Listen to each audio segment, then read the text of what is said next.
బీసీలకు కాంగ్రెస్ గరానా మోసం చేసింది. 42% కోటా పైన ఆర్డినెన్స్ కు క్యాబినెట్ నిర్ణయము చట్టపరంగా చెల్లుబాటు కాదని తెలిసి రేవంత్ సర్కారు దులిపేసుకున్నటువంటి ప్రయత్నం. నేను చెప్పినా కదా, చట్టబద్ధత కల్పించలేరు, చట్టం ప్రకారం సాధ్యం కాదది, చెల్లుబాటు కాదు. ఆర్డినెన్సే పరిష్కారం అయితే అసెంబ్లీ తీర్మానం ఎందుకు? దేనికి అసెంబ్లీ తీర్మానాలు ఎందుకు? ఆ తీర్మానాలు వీడ ఆమోదించడానికి అక్కడ పంపించడం ఎందుకు? ఈ డ్రామా ఎందుకు? ఇదంతా కూడా బీసీ సంఘాలు వంచన, దగ, మోసం, ద్రోహం, నమ్మించి గొంతు కోయడం, నిలువున ముంచేయడం, అడ్డంగా వెన్నుపోటు పడవడం, ఇలా తెలుగు భాషలోని ఎన్ని పదాలతో చెప్పినా ఈ నయవంచనను వివరించలేం.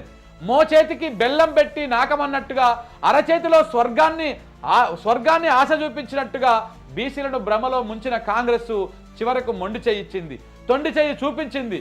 కోటాకు చట్టబద్ధత కల్పించకుండా చట్టుబండలు చేసేందుకు సిద్ధమైంది.